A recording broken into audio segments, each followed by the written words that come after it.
Muy buenas noches y bienvenidos a Los Informantes. Soy María Elvira Arango y aquí estamos como siempre, como todos los domingos con tres grandes historias.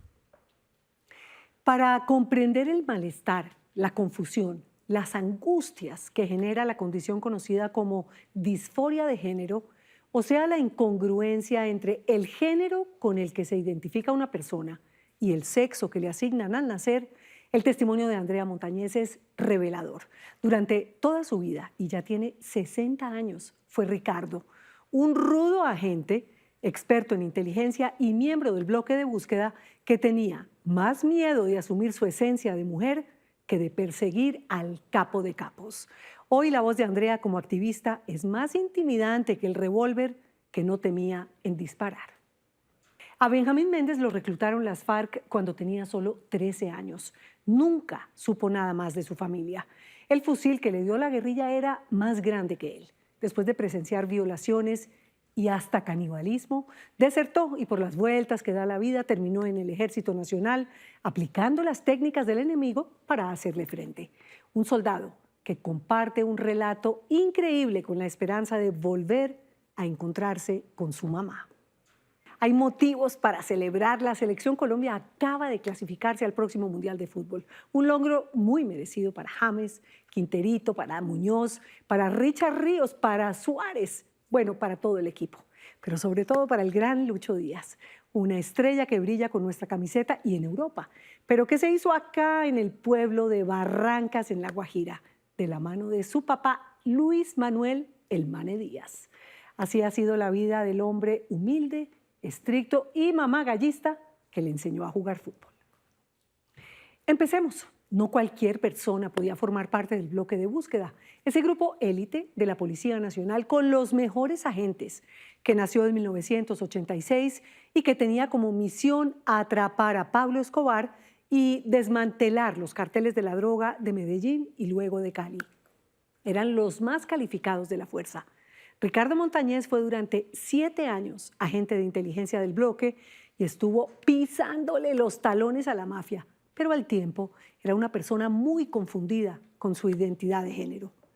Pasaron muchos años, toda una vida para que Ricardo quedara en el pasado y Andrea pudiera respirar, vivir y aceptarse en toda su complejidad.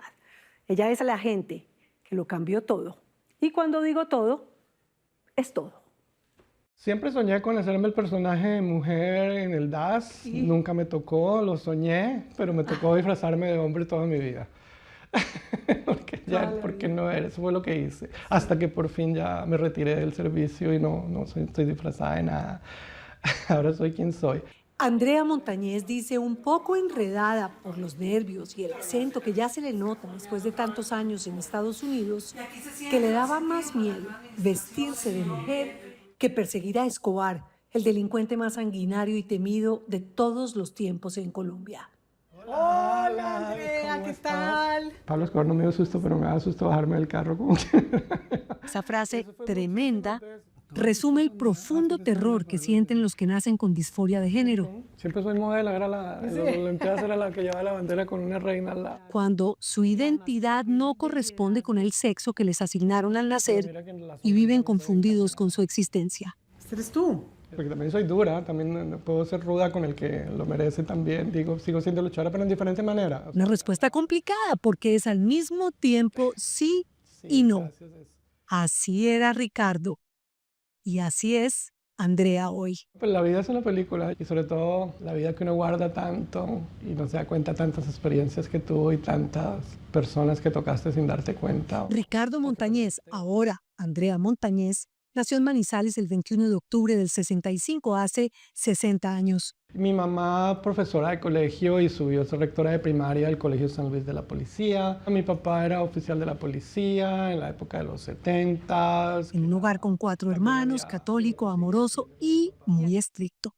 Ella recuerda, desde siempre una perpetua confusión. ¿Y alguno siguió esa carrera de policía? No, la única loca de la militar y policía era yo. Pues obviamente yo tenía miles de revólveres de juguete y soldaditos, pero me mataban las Barbies de mi hermana al mismo tiempo y a veces me imaginaba esas mismas Barbies con las pistolas. Sí, a escondidas de chiqui, pero estoy hablando de 5 o 6 años, yo qué sé. ¿En esta casa vives hace cuánto, Andrea? Este es mi 5.º año. Las cosas en estos tiempos han cambiado muchísimo. Imagínense ustedes hablar de temas de género, de sexualidad, de identidad en esa Colombia de los años 70. ¿Te gustaba que la estética, eso? La Los estética, colores, las faldas. Siempre me fascinaba conseguir una falda, las blusas, los vestidos. Y luego llegó la adolescencia y el bachillerato. Se vistió de mujer en público por primera vez en un reinado que organizaron en su colegio, el José Joaquín Casas. Casi todos les encantó la idea y se vistieron lo más fufa, burlesca posible y yo llegué como una reina. Tu primera vez como una Como una muñeca. reina. Es más, creo que la que gané fui yo, el reinado, si no me acuerdo, que ojalá existan fotos y alguien las tenga y las mande porque... Sería divino. Pero siempre estaban las preguntas. Y me encantaban las niñas. Me veía yo ahí y decía, yo, ¿por qué carajo me estoy viendo ahí? ¿Cómo le iba a contar a mis amigos, no, es que quiero vestirme de mujer o algo, o que quiero ser mujer? ¿Cómo le decía a mi papá, a mi mamá, es que siento esto? A mi hermana sentía vergüenza. Quería estar entre mujeres. Y llegó a sus manos una revista Playboy con la bomba de la famosa modelo y cantante trans de la época, Roberta Clos, que fue un fenómeno y también una luz en su camino. Y Roberta Clos entró a mi vida a entender un poquito más qué era eso. Por sugerencia de su papá entró al externado a estudiar Derecho, mientras Colombia transitaba los tiempos más brutales de la violencia narcoterrorista. Más empezó la guerra del cartel, cuando matan a Lara Bonilla, cuando matan a Don Guille. ¿Don Guillermo Cano? Sí, y entonces me empezó a llamar como un call de yo tengo que luchar. Me la trajeron. Influenciado por Miguel Maza Márquez, que era el director del DAS, el mayor organismo de inteligencia de la época, y su profesor de arma criminalística en la universidad. Ricardo abandonó el derecho para siempre y se convirtió en agente investigador. Criminalística, policía judicial, actuación. Tenía inglés, no perfecto, pero tenía inglés, entonces con la DEA y me mandaron directo a Interpol, la oficina de Interpol. Y entonces el agente Montañez se dedicó en cuerpo y alma a la inteligencia, pero aprovechó también las largas noches de turno para ir más allá de la delincuencia. Como policía de película, la mayoría de informantes son cabras de la calle o cosas de estas. Claro. Conocí una en especial que era travesti, era la palabra que se decía ahí. Esta muchacha me puso una peluca y le dije, no, esto no puede ser, porque yo me dije, no, ¿dónde está? Me saqué ahora a la calle, ¿te imaginas? El cartel coge la detective o los compañeros del DAS. Y esa chica trans, la primera que conocía, se convirtió, además de en su informante, en su amiga, tanto que la lleva en el corazón y en la cédula. Fue encontrada picadita en pedacitos y la torturaron, la descubrieron, me imagino, por qué ser. Entonces, para mí eso fue cerrar el caso, yo no puedo hacer esto, estoy loca, olvidémonos de esto. Pero cuando decidí salir y empezar a ser quien soy yo, el nombre que tengo es el de ella. En honor a Andrea. Ajá. Perdón.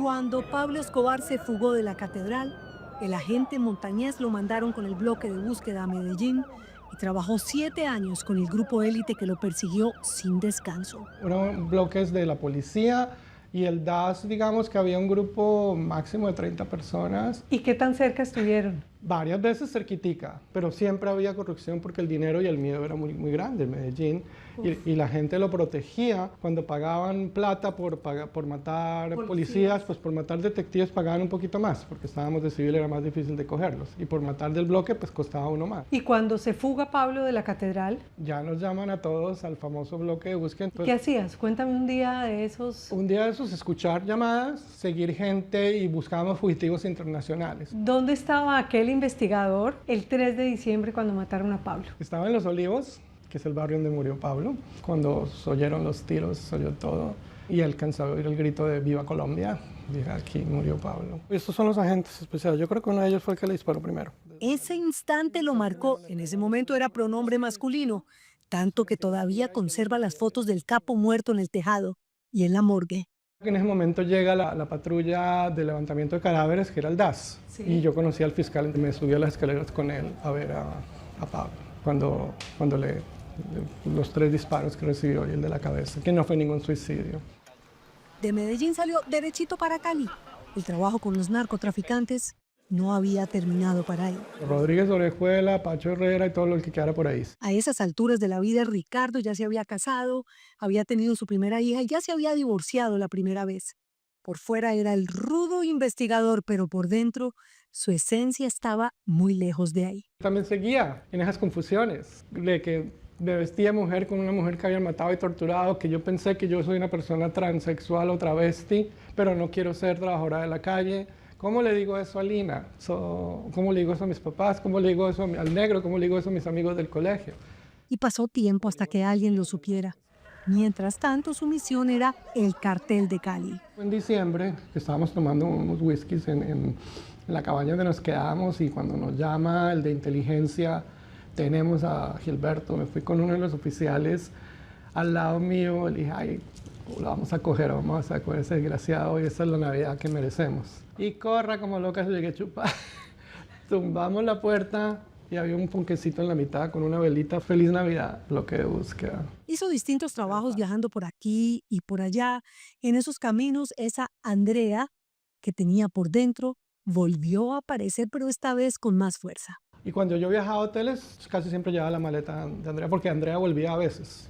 ¿Y qué había en esa maletica? Faldas, o ropa, calzones, brasieres. No era el fetiche de las medias veladas, porque obviamente lo que más odiaba eran los pelos. Y era peluda. Todo seguía experimentándolo en la intimidad. Ricardo se volvió a casar, nació su segundo hijo, se fueron a vivir a Estados Unidos y como nadie sabía quién era, su verdadera identidad, la femenina, pujaba por salir y cada día era más evidente. Y compraba ropa y me la ponía cuando viajaba, la tiraba. Obviamente eso botaba plata con ropa, porque no podía traérmela para casa, porque te imaginas. Pero un día, Sí, que traje unos calzones en mi maleta. tremendos. Tremenda pelea me armaron. Y dije, si supiera que son, mejor que piense que es una amante que son mías. Hizo un poco de todo como cualquier inmigrante y muy rápido, después de haber recibido el asilo, consiguió sus papeles y cuando el 9/11, su vida también se estremeció. Entonces vi que crearon TSA, ¿Qué traduce TSA? Departamento Administrativo de Seguridad, que es parte del Departamento de Homeland Security. Ellos son migración, pero también tienen la seguridad del aeropuerto. De día trabajaba en el aeropuerto de Orlando y de noche Allá me afeito las piernas completamente, porque entonces ya empiezo a usar afeitadora, porque usaba era medias veladas que te protegían, pero igual se veían los pelos. Entonces, ahí ya empiezo a tener, entonces ya mi ex empieza a mirar, y mi hijo también empieza a ver eso y me empieza a preguntar. Entonces le dije que es que iba a hacer ciclismo. Estúpida. Y empecé a ir médico, y las hormonas las empecé a tomar. Cuando empecé a tomar hormonas todavía seguía en TSA y todavía seguía en la doble vida. pero no por mucho tiempo. Salir del closet era una urgencia que no podía demorar más. Era hora de que Andrea, en honor a la trans asesinada que fue su primera confidente, empezara a vivir. Andrea se retiró de estar disfrazada y salió quien era. Los dos nacimos al tiempo. ¿Qué es lo primero que notas en tu cuerpo? Tu cuerpo te empieza a pellizcar los pechos, sientes como ¿Hormigueo? un hormigueo fuertísimo y sientes dolor. Y tus sentimientos. El día que tú te empiezas a querer tú misma, ese es el día que tienes que seguir luchando por ti. Aceptarse como es, acostumbrarse a vivir como Andrea. De Ricardo no queda sino el recuerdo. Me acuerdo que una vez me quedé con una uña pegada. Ay, no. Porque me las pegaba. Fuimos a un crucero con mi hijo y yo con las piernas totalmente Afeitadas. Y obviamente no me quitaba la camiseta porque tenía, no digo que sea, pero tenía algo diferente ya. Pero ese, aunque no lo crean, no ha sido el único cambio en su vida. My name is Andrea Montanes. I'm a proud immigrant from Colombia. Dejó su pasado atrás y se ha convertido en una de las activistas LGBTI más visibles en el estado de la Florida. Entonces yo a veces digo que antes tenía una pistola que me defendía, ahorita tengo una voz más brava que la pistola. Y se volvió más conocida sin querer. Las nuevas políticas públicas alrededor de la comunidad, ¿cómo los han afectado en el día a día? Yo he sido protagonista de la guerra contra la ley de salud. Entonces ha sido la dificultad de que los doctores den hormonas todavía escasez para muchas personas. Entonces digamos que la persona trans que no tiene un seguro privado no tiene acceso casi a nada. Tremendo. Y es una comunidad fácil de derrotar porque somos poquitos. Los cuties son los inmigrantes, qué bueno tenerlos acá. Su voz se ha convertido en su mayor poder. Cambié la pistola por un megáfono, sí, por la voz, y es fuerte, de mayor calibre que la pistola. No hace más daño porque las armas hacen daño, la voz hace cambia, la voz es más poder. Su casa en Orlando es pequeña y cada esquina tiene un toque bien femenino, mariposas por todas partes. Tiene mariposas hasta tatuadas en la piel. Pero si la mariposa pasa su camino de espinas y flores, después la admiran y trae la magia. Eso es una mariposa. ¿Y dirías que esa ha sido tu vida? Sí, ha sido una vida de oruguita, sin que me hayan pisoteado porque nunca me dejé pisotear. Tienes la bandera trans. La bandera trans, bueno, se me cayó la puerta y dije lo mejor era poner la bandera trans para el honor. Sí. Y la bandera arcoíris que la acompaña a todas partes. Un par de esposas que le recuerdan su vida como agente y todos los reconocimientos que recibió Ricardo. La oficina de la DEA para Colombia quiere felicitarlo por sus contribuciones en la búsqueda del fugitivo amo de las drogas, Pablo Escobar Gaviria. Me encantaría cambiar el nombre nomás. Bueno, aquí. Pero eso es la misma Lo podemos tapar así. Detective Montañeses. Ser una chimba, esa me la hizo una colombiana, me dijo, tienes que hacer ese, claro que sí. A los 60 sacó el valor para vivir por fin como Andrea. Es que yo soy la misma persona siempre. Ajá. Es que soy Andrea, disfrazada, Con la capa con la capa siempre. de otro. Ujú. Y va volando, como las mariposas que tanto admira, con su voz exigiendo respeto por las minorías. Está dispuesta a contar su testimonio de transformación una y otra vez, con la intención de honrar su naturaleza, dispuesta a todo, ya sin nada que esconder. Que vuele alto y que llegue lejos. Ya era hora.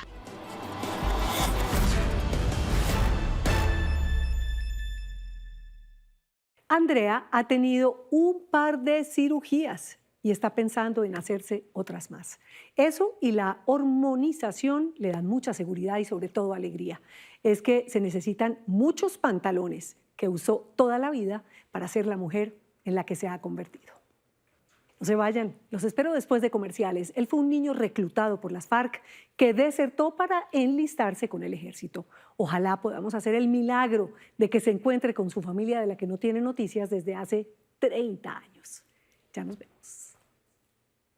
Cuando tenía 13 años, a Benjamín Méndez lo reclutaron las FARC para evitar que se llevaran a su hermanita. Ese día también fue el último que vio a su familia.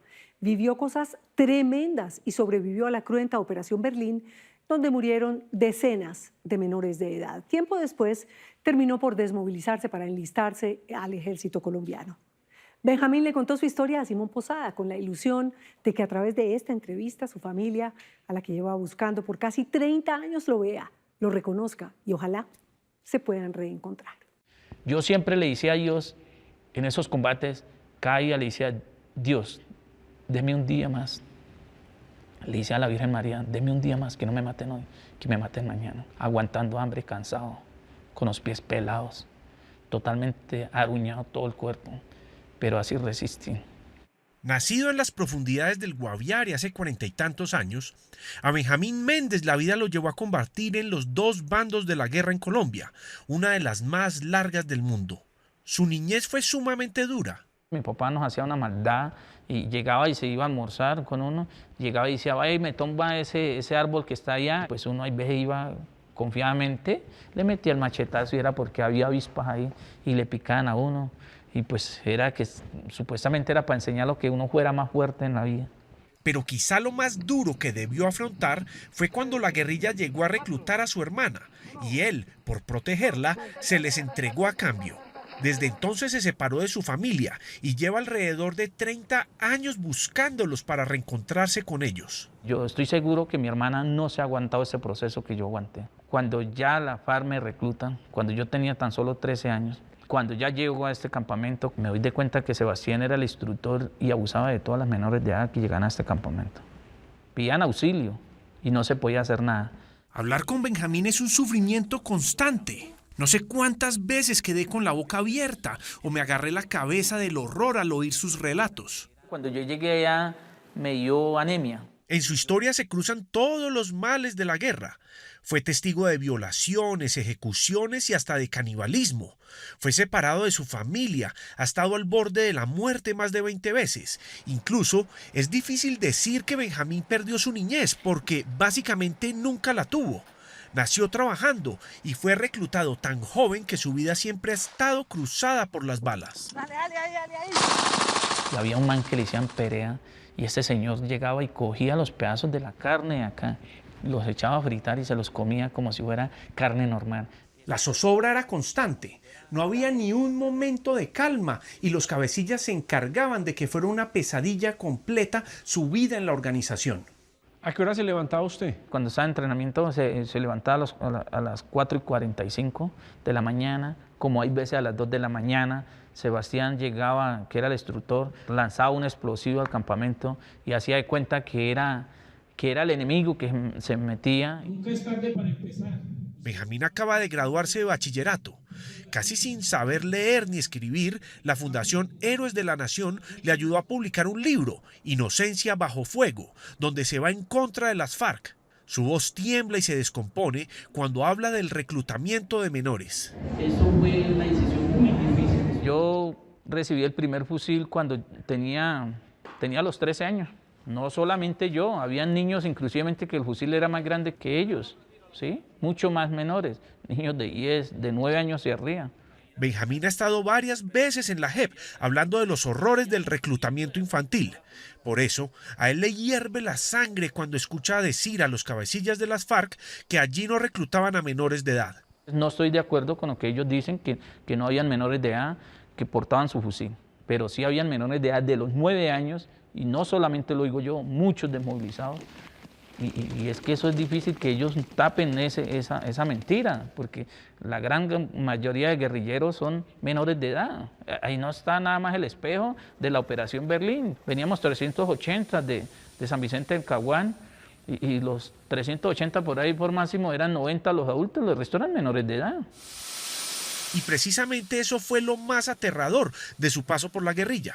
La Operación Berlín fue una acción del ejército colombiano a finales del año 2000 que buscaba desmantelar una columna móvil de las FARC en el municipio de Suratá, Santander, conformada principalmente por niños.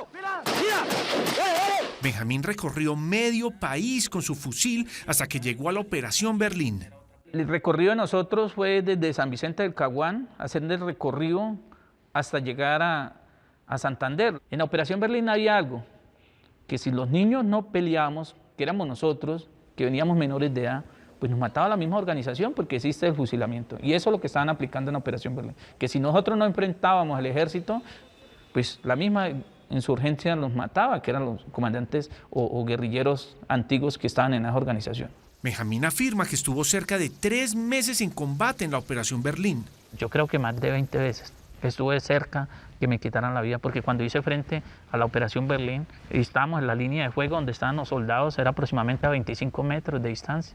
Pero hubo un momento en que los guerrilleros ya estaban tan reducidos que Benjamín decidió meterse con un compañero en un hueco durante 5 días para salvar su vida. Y me sueño como si fuera que el enemigo me estuviera atacando. En una ocasión llovió, pero no podíamos ni movernos. Yo me daba vaina que quedarme dormido porque pronto roncaba, o algo que me escurriera, ¿sí? Totalmente el miedo, uno no le dan ganas ni de respirar. Cuando salió del hueco siguió huyendo, hasta que terminó en la casa de una familia que le hizo quitar el uniforme y lo adoptó como si fuera un hijo.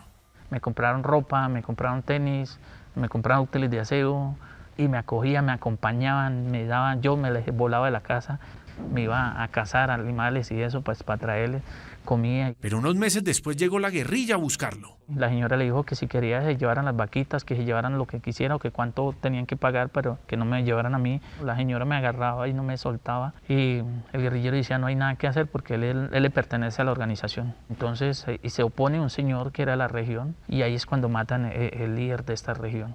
¿Por llevárselo usted? Sí, por llaman a mí. Ahí regresa la guerrilla y le dan una misión de alta importancia: cuidar las caletas donde guardaban las armas. Yo era el que sabía todo esto, lo de las llaves de la escaleta y cómo estaban minadas, qué tanto armamento había. Y yo escuchaba en esos días de la emisora del ejército que ofrecían que las personas que se entregaran con lo que tenía. Y yo dije, no, pues si pagan por un fusil, y yo miraba todo ese armamento y yo dije, no, pues con esto, mejor dicho, es mucha la millonada y no me van a hacer nada. Y ahí es cuando planeo y me fugo con eso. Se fuga finalmente con una compañera de la guerrilla. Nos echamos 5 días para llegar al municipio de Suratá, caminando también. Casi 6 días, sin comer nada, sin tomar nada. Porque si entramos a una casa, ese era el error que tenían los otros. Que los mismos civiles le contaban a la organización, a los milicianos, se enteraban los milicianos y le seguían la persecución a uno. Y al llegar a la estación de policía del municipio, nadie le creyó que era un guerrillero que se estaba desmovilizando. Y ellos no me creían. Porque, no sé, como que no demostrábamos que éramos de la organización, porque éramos niños, o tal vez por lo flaco, porque yo en ese entonces era muy delgadito. Entonces, allí le hicieron un interrogatorio que terminó por convencerlos. Mencióneme los nombres de estas personas. Yo le digo, este es fulano, y entonces me dijo, entonces si usted es guerrillero, entonces espéreme un tantito, llamamos al ejército. Benjamín terminó trabajando con la inteligencia del ejército, entregándoles las caletas que alguna vez él mismo protegió. Las caletas eran en huecos, enterrados, se hacían como estilo una fosa, aproximadamente unos 6-7 metros de profundidad, y habían timbos de esos azules, de esos grandes, unas pimpinas grandes que son de azules. Entonces, esas pimpinas pues nosotros las hacíamos y se le hacía aseo cada rato para que se le hacía verificación. No se podía dejar tampoco rastros de tapada con hojas. Se le sembraban árboles de encima para no dejar huella. Lo llevaron esposado por la selva y con mucha desconfianza de que les estuviera tendiendo una trampa. Cuando los soldados miran esta caleta, se sorprende. Yo le digo al soldado, inclusivemente le digo, no alce la tabla porque está minada. ¿Y quiere yo hago eso? El soldado me dice, no, yo lo hago, tranquilo.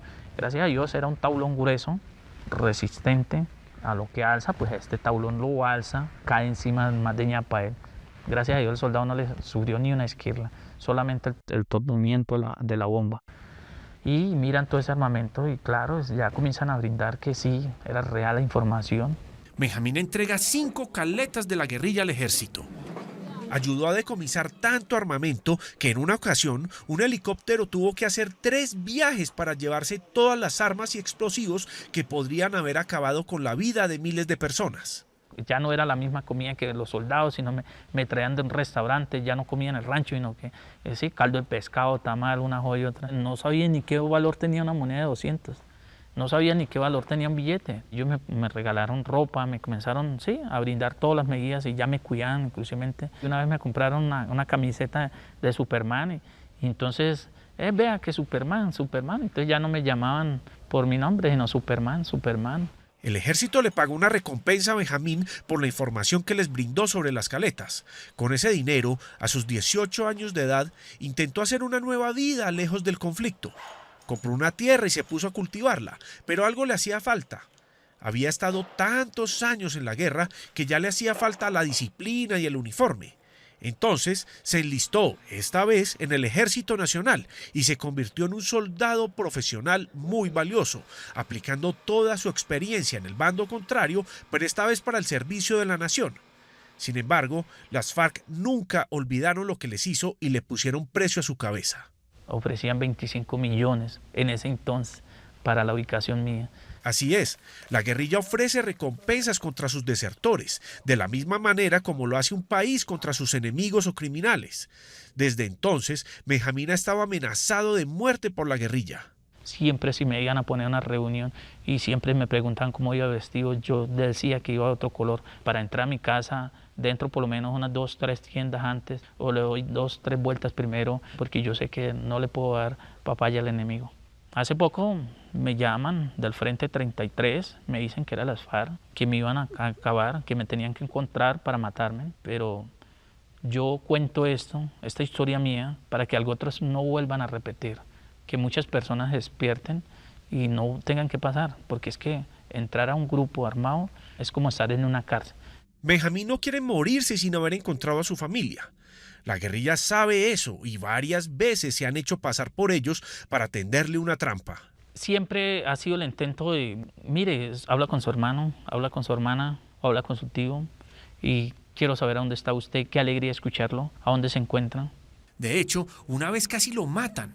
Benjamín creyó que los mensajes eran ciertos y fue hasta el Guaviare al reencuentro. Estaba en una casa esperando a que llegara su familia, pero llegaron fue a matarlo. Veo que estos manes se rodean el fusil y van subiendo como hacia el Zarzo a buscarme y veo que era guerrilla y comienzan a buscarme, que acá no están, y ahí es cuando yo comienzo, me dejo deslizar suavecito en el agua y bajaba bastante corriente por este río y me dejo llevar de la corriente y así me le escapé y salgo más abajo. En esa cámara de ahí, este programa lo va a ver mucha gente. Mándenle un mensaje a su familia por si aparecen. Hombre, mi familia, que la estoy buscando de hace mucho tiempo, ha querido tener un reencuentro con ellos, darles un abrazo. A Luz Marina, que es mi madre, que la quiero conseguir. A mis hermanos, que los quiero abrazar, que los estoy esperando. Atención, sí. Benjamín ya lleva 20 años en el ejército de Colombia. Ya está esperando la baja. Para muchos de sus compañeros ha sido una sorpresa enterarse de que fue guerrillero. Mis compañeros me decían, vamos a tomar, vamos a un evento. Yo nunca les iba, siempre les escondía como eso porque no les recibía tragos, ni iba a festejar ningún cumpleaños de mis compañeros ni nada, por no tomar, porque yo decía, yo tomo y puedo soltar mi boca y pueden saber mi historia. Incluso su familia se enteró apenas este año de su pasado. Su esposa, con la que lleva alrededor de 15 años, se acaba de enterar. Bueno, ¿y qué cara hizo su esposa? Yo llegué a la casa, le dije, yo quiero hablar con ustedes, cerré las puertas y todo, y como que todos quedaron así. Entonces yo cuando ya les comento, comienzan a hacerme en cara, yo les digo, es difícil. Entonces me dicen, ¿qué tal lo hayan matado? Esta historia demuestra una vez más lo absurdo de la guerra en Colombia. Benjamín ha estado en ambos bandos y lo único que busca al romper ese duro caparazón y contar su secreto después de casi 30 años es que ningún niño deba sufrir nunca más lo que a él le ha tocado.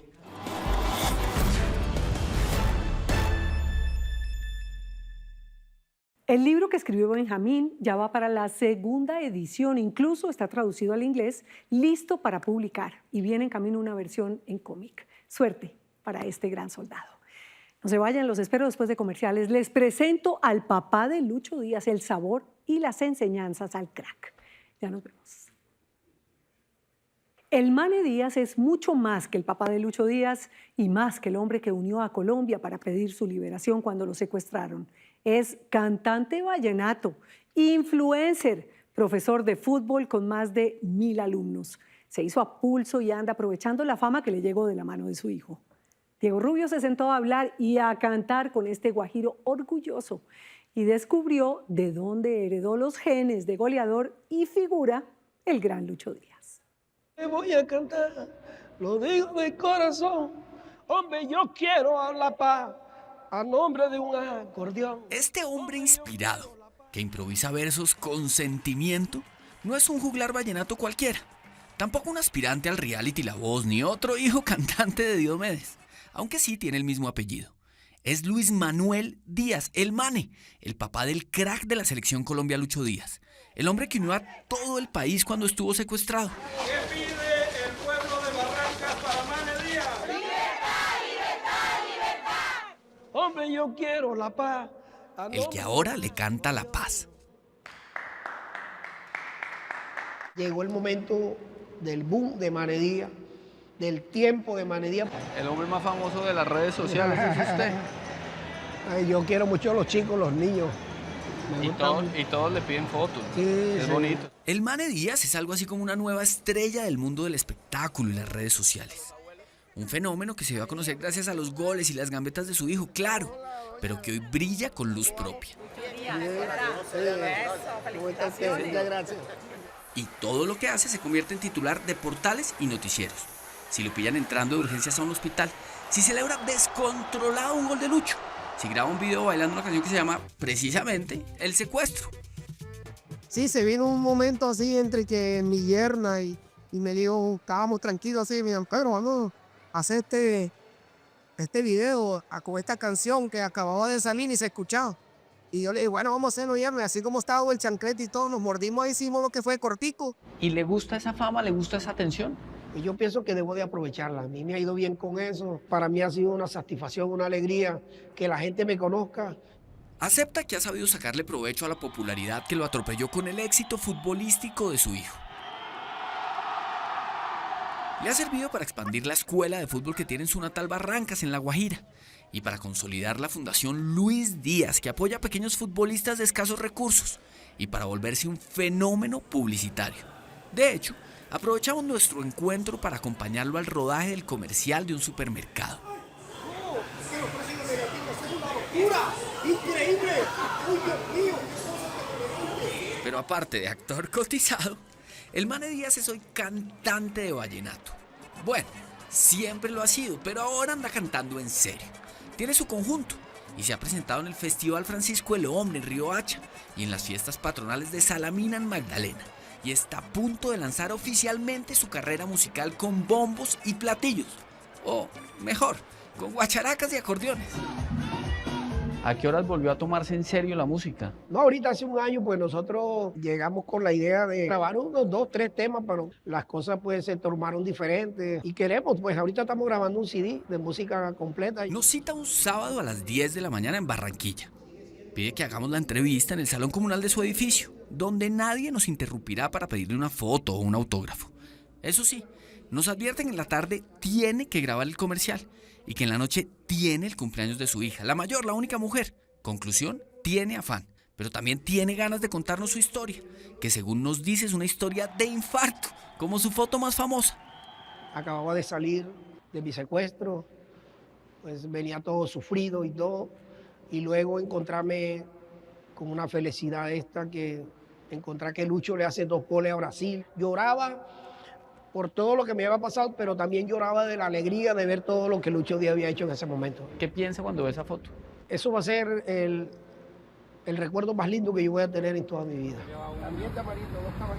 Una vida humilde, marcada por el rebusque y el trabajo duro. Una vida en la que prácticamente desde que nació se la ha pasado guerreando. Me crié en el barrio Lleras, el barrio donde nacimos todos los grandes. O sea, yo soy bajito de estatura, pero tengo un corazón de gigante. ¿Cuánto mide? No, 1,58, 1,59, 1,60. Ya yo no, en vez de ir para arriba, voy para abajo. Hace un par de meses, este pequeño gigante y su esposa, Silenis Marulanda, dejaron Barrancas, el pueblo caliente y árido donde habían vivido toda la vida.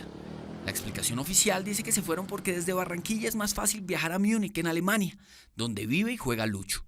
Pero aunque él prefiere no decirlo en voz muy alta, después del secuestro que sufrieron hace un par de años y de algunas amenazas posteriores, la familia no se siente tan tranquila en el pueblo. Lo más importante del ser humano es la tranquilidad y la felicidad. Que lo dejen ser feliz, que lo dejen hacer lo que le gusta. Amigos y familiares nos dicen, medio en serio, medio en chiste, que el Mane Díaz siempre se ha parecido a Roberto Carlos, el cantante brasileño de la canción de Yo quiero tener 1.000.000 de amigos. Aún así, fue precisamente un amigo quien lo traicionó para facilitar su secuestro. Al parecer, ese compadre, de cuyo nombre no quiere acordarse, lo vendió a quienes se lo llevaron y lo entregaron a la guerrilla del ELN.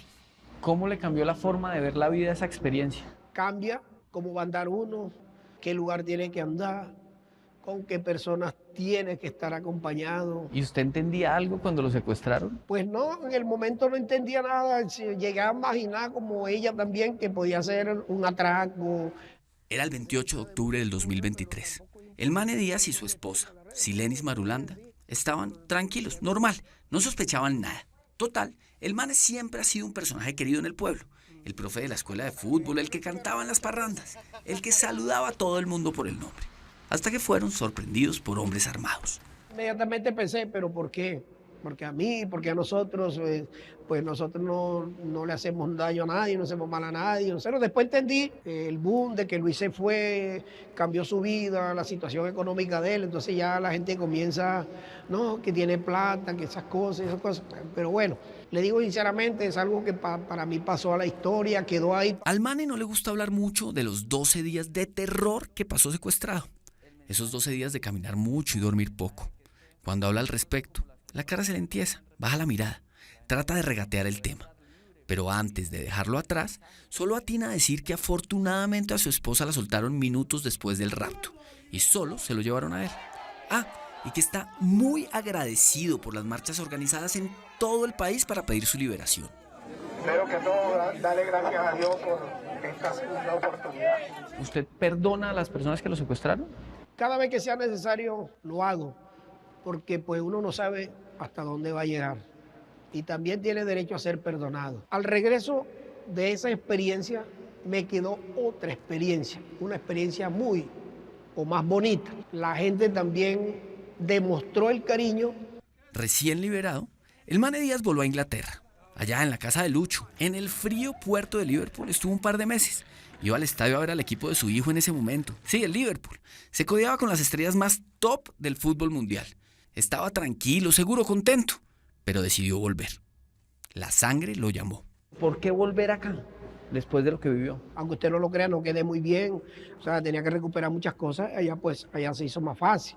Pero también tenemos que entender que tenemos nuestra familia, nuestros hijos acá, y tenemos en el pueblo nuestros padres y todo eso, y hay que estar más cerca. Pero además a usted le gusta mucho Colombia, ¿no? Usted sabe lo sabroso que es pasar uno por una calle en el pueblo. ¡Hey, buenos días! ¿Cómo estás? ¡Hey, hermanito! Es sabroso, una vaina gigante. Quienes lo conocen de siempre lo describen precisamente así, como un tipo con una forma de ser elegante, amable, divertido, enérgico. No le gusta que lo llamen por su nombre de pila, ni mucho menos que le digan señor. Lo hacen sentir viejo. Y aunque es un hombre hecho y derecho de 56 años, todavía se siente de 15. La actitud es lo que hace uno joven. Yo soy un man muy activo en todo. Me gusta la recoche, el baile, el trabajo. Vieja la cédula, dicen por ahí. Ni la cédula, porque yo tengo apenas como 2 años de haberla hecho otra vez. Es tan fanático del fútbol como de la música de acordeones. Bailarín inquieto, a veces serio y hasta mal encarado, pero de carcajada fácil. Cumplido, disciplinado, riguroso. Estricto con sus alumnos y con sus 3 hijos hombres, a quienes les enseñó a jugar fútbol. Yo soy un profesor muy exigente. ¿Era diferente con Lucho que con el resto de los niños? A él le exigía más que a los otros niños. El papá del mejor jugador colombiano en la actualidad repite que no se pierde ni medio partido de la selección ni del nuevo club de su hijo, el poderoso Bayern Múnich de Alemania. Siempre lo llama apenas el árbitro pita al final de cada encuentro. Si juega bien, lo felicita, lo llena de elogios. Ahora, si juega mal, la cosa es a otro precio. Me voy al camerino, pues él se sienta, sabe que ya le va a llegar el mensaje, enseguida se sienta, antes de quitarse la ropa, saca el teléfono. Papi, ¿qué? ¿Cómo me viste? Es que tengo que mejorar, enseguida. El man es hijo de don Jacob y de la señora Rosaura, 2 descendientes de indígenas guayú. Vive una infancia campesina que lo convirtió en una persona fuerte, incansable, trabajadora. Sus padres sembraban café y plátano y guineo y yuca. Por eso el man y sus 7 hermanos manejan la pala, el asadón y el machete desde niños. Y cantan y componen versos vallenatos. Aprendieron oyendo a su papá y a sus tíos y a sus abuelos, que eran cantadores de historias a ritmo de acordeón. Nosotros somos empíricos, nunca aprendimos en una escuela de música. Mane, usted tenía un conjunto vallenato cuando niño, ¿no? En mi juventud, y así se llamó el grupo, la Juventud Vallenata. En los pocos años que duró, la Juventud Vallenata tocó en cuanto festival de pueblo había en La Guajira y en los departamentos vecinos, y compartió tarima con ídolos históricos del vallenato, como los hermanos Zuleta o Rafael Orozco. Y mientras tanto, el Mane también jugaba fútbol. ¿Se parece a su hijo Luis, a su hijo Lucho en algo? Pues yo creo que lo que él tiene, lo que él muestra en estos momentos, lo sacó de estas piernas de Mane Díaz, el talento, la inteligencia y todo. Recuerda con algo de frustración que no pudo ser futbolista porque su familia no tenía la plata para llevarlo a probarse en un equipo profesional. Entonces se dedicó a vender empanadas con su mamá en las calles de Barrancas y trabajó como auxiliar de cocina en un par de restaurantes y hasta llegó a certificarse como cocinero profesional, como chef. Una empresa que trabajó con el Cerrejón, que explotaba la mina, y tenía un restaurante y me contrataron y ahí trabajaba con ellos, pero ahí era más duro porque yo me levantaba a las 2 de la mañana y salía a 3, 4 de la tarde y llegaba casi a las 6 a la casa. Y el plato el que más me gustó preparar fue el muchacho relleno y salsa agridulce. Eso suena bueno. Pero se cansó de estar frente al calor de un fogón y decidió perseguir un sueño que había tenido siempre, ser profesor de fútbol. Así que montó en Barrancas, en una cancha de tierra seca llena de turupes, una escuela que está cumpliendo 33 años y que ya es motivo de orgullo en el pueblo. ¿Cómo se llama la escuela? Club Valle. ¿Por qué? Porque ese es el barrio donde nosotros nacimos, Barrio Llera. ¿No le parece una coincidencia muy grande que hoy en día su hijo Lucho juegue en el Bayern? El Bayern, es una coincidencia y de pronto nosotros el Bayern es con doble L y el Bayern de allá es con Y. Por el club Bayern con doble L, han pasado más de 1000 niños que según dicen quieren al Mane Díaz como a un papá. Y aunque varios han jugado fútbol profesional, el más destacado de la historia del club es, obvio, el hijo del entrenador. Cuando usted vio a Lucho Díaz, a su hijo a los 3 o 4 años, usted dijo, este va a ser un crack. Se veía y ya a los 7 años me decía, yo quiero jugar con los grandes, papi. Los pelados le llevaban 3 años arriba. Y jugaba con los mayores. Entonces lo metía un ratico con ellos y los mismos compañeros, ¡ay, déjalo! Desde entonces, el Mane Díaz siempre ha estado al lado de su hijo. Fue él quien lo recomendó para la selección Colombia indígena cuando tenía 15 años. Y también el que lo llevó a probarse al Barranquilla Fútbol Club de la segunda división y al Junior, donde se convirtió en la nueva joya del fútbol colombiano. Y el resto ya es historia. ¿Cómo es pasar de ser un personaje anónimo a que de pronto las cámaras lo enfoquen a usted? Primero se sorprende tanta empatía con la gente, porque se sabía que Luis iba ascendiendo y que la gente lo iba a querer. Pues familiares cerquita, al saber que yo era el que compartía con él permanentemente y estaba muy encima, me iban a abordar a mí para todo. Y así como lo abordaban para todo, también se inventaban todo tipo de chismes sobre él y su familia. Que Lucho estaba desnutrido en una ranchería cuando lo descubrió un cazatalentos, que Mane se ha vuelto creído y ya ni saluda, que es un bebedor empedernido. Y sí, le encanta la parranda, pero saluda y hoy no toma trago. Lo dejó hace poco menos de un año, después de un dolor intenso en el pecho que lo llevó al hospital. Tampoco come fritos ni dulces regularmente, pero con nosotros se dejó tentar por un helado. ¿Y un roncito de vez en cuando no se toman? No, porque yo no es lo malo. ¿Por qué? Por la salud, porque está aquí tuvo un problema en el corazón. La gente, ¿qué le pasó? Tomaron un stent, me dio un dolor y me hicieron un cateterismo. Eso me anunció que más adelante me hubiera podido dar un infarto. Por fortuna, la visita al hospital no pasó de una cirugía de la que salió perfecto.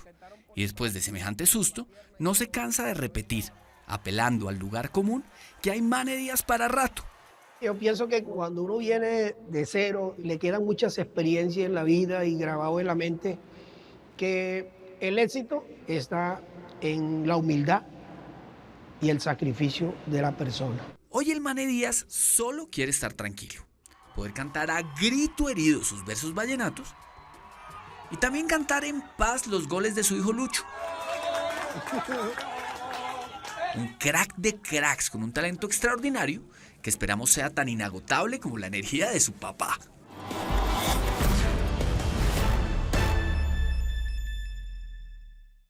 El sueño del Mane Díaz es ser entrenador de un equipo profesional de fútbol y según nos cuenta, no está muy lejos de conseguirlo, ojalá. Suerte. Y nosotros que sigamos celebrando con la misma pasión los goles de su hijo. Gracias, señor Mane.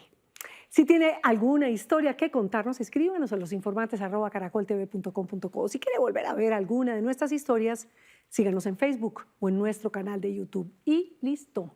Espera en séptimo día una familia bogotana que apareció sin vida en San Andrés, sin señales de violencia y con sospechas de intoxicación. El caso ha generado tanta conmoción como interrogantes. ¿Qué pasó en la habitación 404? No se lo pierdan. Nosotros nos vemos como siempre, los espero el próximo domingo con otras 3 grandes historias. Buenas noches, que descansen.